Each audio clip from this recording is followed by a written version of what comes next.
প্রিয় দর্শক, আমি বিধান, আপনারা দেখছেন হিঙ্গলগঞ্জ টিভি। হিঙ্গলগঞ্জ টিভিতে আপনাদের সকলকে স্বাগত জানাই। তো দর্শক, ইতিমধ্যে দেখা যাচ্ছে অনুপ্রবেশকারীদের যে ভিড়, সেটা কিন্তু বসিরহাট যে বেনাপোল সীমান্ত আছে সেখানে কিন্তু দেখা যাচ্ছে।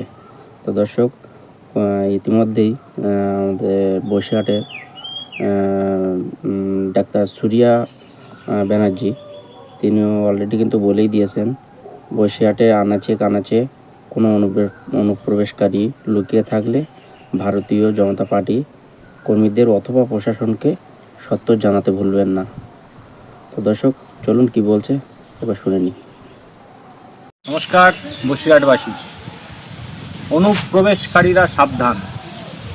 বসিরহাটের আনাচে কানাচে যে সমস্ত অনুপ্রবেশকারীরা দীর্ঘদিন ধরে লুকিয়ে আছেন, এখানে কাগজপত্র তৈরি করে নিয়েছেন, কেউ আধার কার্ড, কেউ ভোটার কার্ড, কেউ প্যান কার্ড, এইসব তৃণমূল সরকারের বিভিন্ন প্রতিনিধিদের মাধ্যমে যে কার্ড তৈরি করে নিয়ে আপনারা ভাবছেন যে আপনারা ভারতীয় হয়ে গেছেন, তাদের সবাইকে সাবধান করছি।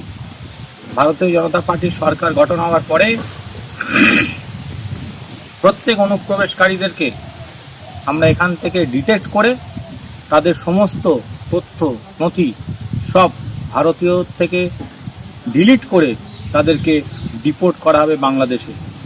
আর ভারত সরকারের যে আইন, যে অনুপ্রবেশকারীদের ডিটেক্ট করে তাদেরকে বিএসএফের হাতে তুলে দেওয়া হবে, সেই আইন বলবৎ করা হয়েছে। তাই বসিরহাটের আনাচে কানাচে যে সমস্ত অনুপ্রবেশকারীরা লুকিয়ে আছেন এখনো পর্যন্ত, তাদের সবাইকে সাবধান করছি যে আপনারা অবিলম্বে এই ভারতের ভূখণ্ড ছেড়ে পালিয়ে যান আপনার নিজের দেশে, না হলে সারা জীবন এখানকার জেলে কিন্তু পস্তাতে হবে আপনাদেরকে।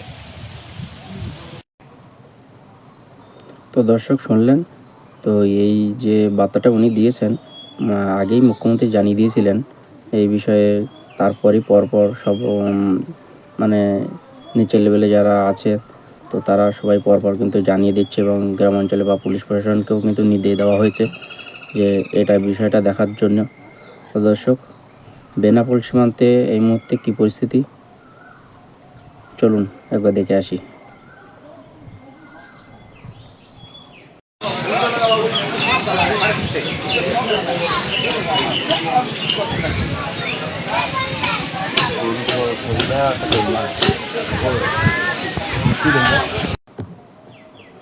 তো দর্শক, দেখলেন যে ভিডিওটা, এটা হলো উত্তর চব্বিশ পরগনা হাকিমপুর এলাকার আরও অবৈধ অনুপ্রবেশকারী বাংলাদেশ ফিরে যাওয়ার উদ্দেশ্যে জড়ো হয়েছে। এটা কিন্তু আমরা আগেও দেখেছিলাম, যখন এছায়া চালু হয়েছিল তখন কিন্তু আমরা দেখেছিলাম। আবার কিন্তু সেই পরিস্থিতি আবারও দেখা যাচ্ছে।